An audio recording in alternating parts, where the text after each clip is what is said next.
Hello, welcome to Workplace Wake Up. I'm Jen Shaw.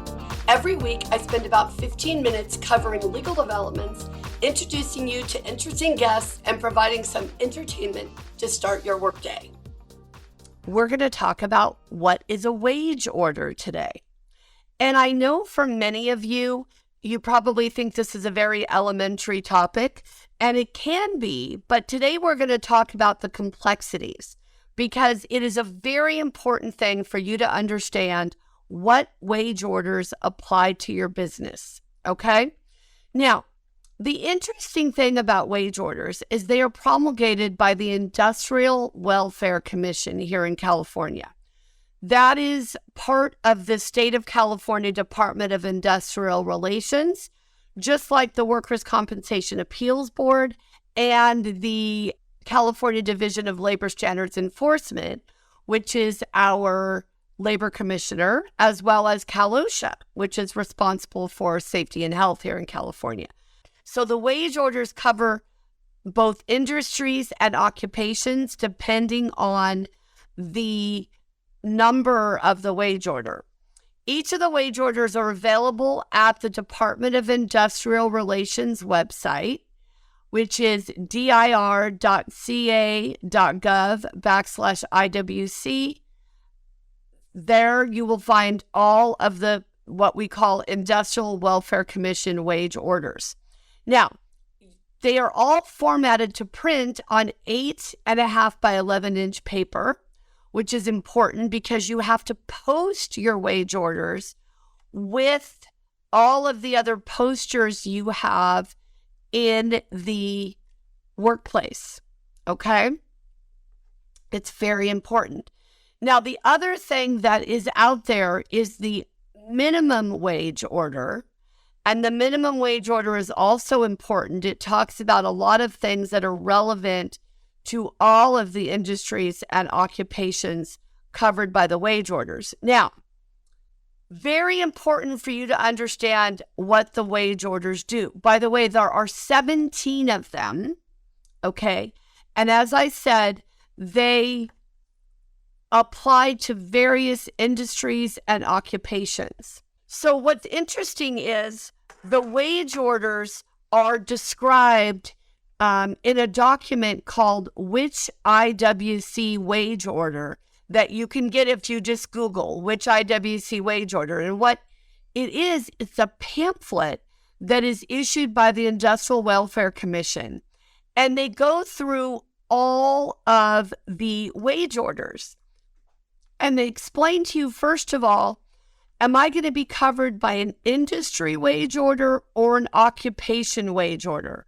Now, the industry wage order trumps.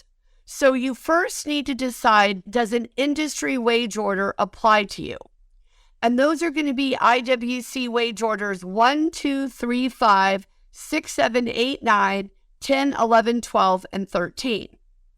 If the industry wage orders do not apply to you, then you're going to be covered by an occupational wage order, which is IWC wage orders 4, 14, 15, 16, and 17. So just to give you an example, when you look at the industries, IWC wage order 1, for example, is the manufacturing industry. IWC wage order 7 is the mercantile industry. So things can get very tricky when you're looking at crops and farming in terms of which wage orders apply, because some of them are occupational and some of them are industry. So this document, you got to get it, okay? The document is under dir.ca.gov/DLSE/which IWC order classifications.pdf. I know that's a lot. dir.ca.gov/DLSE/which IWC order classifications.pdf. This document is a treasure trove, and it helps you understand which wage order or wage orders will apply to you. Now, if you work in a law firm like I do, It's really easy. I'm not covered by an industry order. I'm covered by wage order 4, which is an occupational order, okay? And wage order 4 covers professional, technical, clerical, mechanical, and similar occupations. And if you look at wage order 4, it explains to you exactly who's covered. So it goes through office work, accountants, agents, appraisers, artists, attendants, collectors, computer programmers, editors, mailers, messengers, all the way down, okay? And yes, lawyers, okay, law offices are covered by this wage order. Now, what's interesting is you may have an industry wage order, like, for example, retail, okay, where you have a clerical person. Think of your favorite Target store, right? They have cashiers. They have people who work at their cash registers. Normally, a cashier would be covered by wage order 4, but because you're covered by an industry wage order 7, retail, those clerical folks are covered under the same industry wage order. Now, sometimes you're going to have 2 industry wage orders that apply. For example, you might have a winery that has a retail store. Well, then the folks who work in the retail store are going to be covered by wage order 7. The folks in the winery are going to be covered by another wage order. And generally, it's going to be potentially covered by the order 14, which is actually an occupational wage order, or wage order 13, which is an industrial wage order, covers the industry of preparing agricultural products for market. Now, I'm afraid I'm losing some of you because I know we're in the weeds, but I want you to understand this. What the wage orders do is they tell you all sorts of things about who is covered. So the first section of the wage order is going to talk about the applicability of the order. They go through who is exempt from the wage order. As you might remember, last week I was talking about who can be exempt. Well, the wage orders are very helpful in describing to you and explaining who is exempt from the wage orders, okay? It goes through overtime, time and a half, double time. It talks about alternative work week schedules, talks about how to elect an alternative work week schedule, minimum wages, when you owe reporting time pay, what records you have to keep as an employer, what you can do when somebody has a shortage in their cash register or they break something, how to handle uniforms and equipment, what to do if you give your employees meals or lodging for that you pay for, when you have to give meal periods and rest periods. What about temperature in the workplace? It can't be too hot. What about elevators, okay? What penalties are available? Some of you might be aware that there is a suitable seating requirement in the wage order.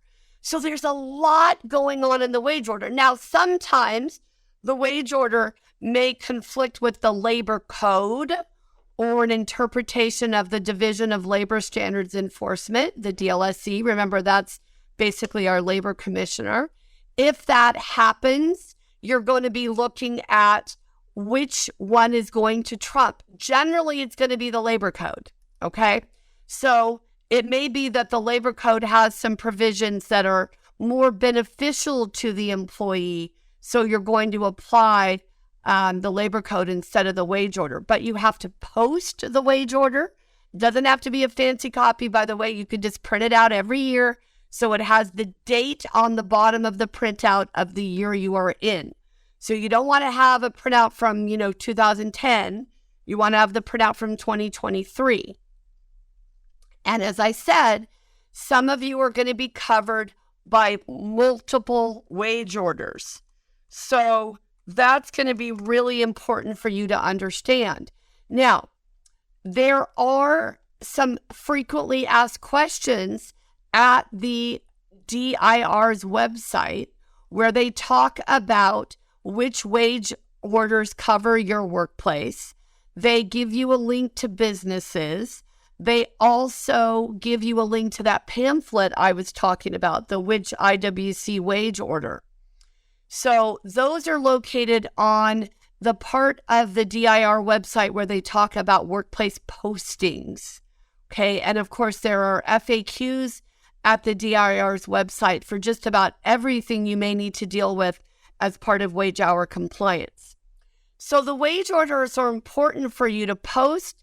They're also important for you to know there are different overtime rules in certain wage orders. There are different requirements about suitable seating. There's just a lot of different things that are in these wage orders. And honestly, if you buy them from the IWC, they're very small print. And a lot of people just glaze over them. They just say, oh my gosh, I don't have any idea what this is. Well, you can print it out, as I said, in nice size print on 8.5 by 11 paper, and you post it. And you will see everything that is required, including, by the way, posting of the order, right? The language of the wage order says every employer shall keep a copy of this order posted in an area frequented by employees where it may be easily read during the workday, where the location of work or other conditions make this impractical, such as remote workers, right?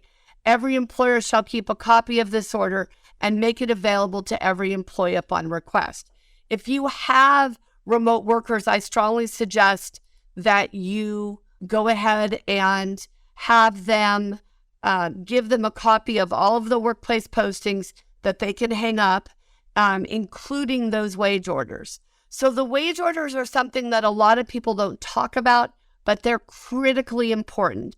And when you're looking at wage hour compliance, when you're making sure you're giving people the right rest breaks, the right meal periods, you're giving them reporting time pay and on-call pay if they're non-exempt and they're entitled to it, you've got to know what these wage orders say. So I want you to put on your to-do list for this week to, number one, check your boards. Make sure you've got the wage order or the wage orders posted. If you've got remote employees, make sure you've sent them a copy. And then I want you to read the wage order. Take a minute to read through it. Understand all of the provisions. Understand what they're looking at, what they're talking about, and why they're so important. By the way, they haven't issued new wage orders in a long while. In fact, the funding for the Industrial Welfare Commission is not even in the budget these days. But it doesn't matter because they were updated in 2021 and you can print them in 2023, right? So don't forget, they've got to be posted with your other workplace posters. Everyone, thank you so much for joining me here today. I love this podcast. I love that you listen. I'm so grateful for your support and your participation. Don't forget, you can always email me at jshaw@shawlawgroup.com if you have ideas for the podcast or topics you would like me to cover. Thank you, everybody. Talk to you soon. If you enjoyed this episode and would like to spread the word, please share it with others, post about it on social media, and/or rate and review it. Of course, you can also follow us on LinkedIn, Facebook, and Twitter, and email us at info@shawlawgroup.com. Workplace Wake Up, including its guests and hosts, do not provide legal advice in this podcast. Do not act upon any of the information discussed in this podcast without consulting a licensed attorney in your jurisdiction.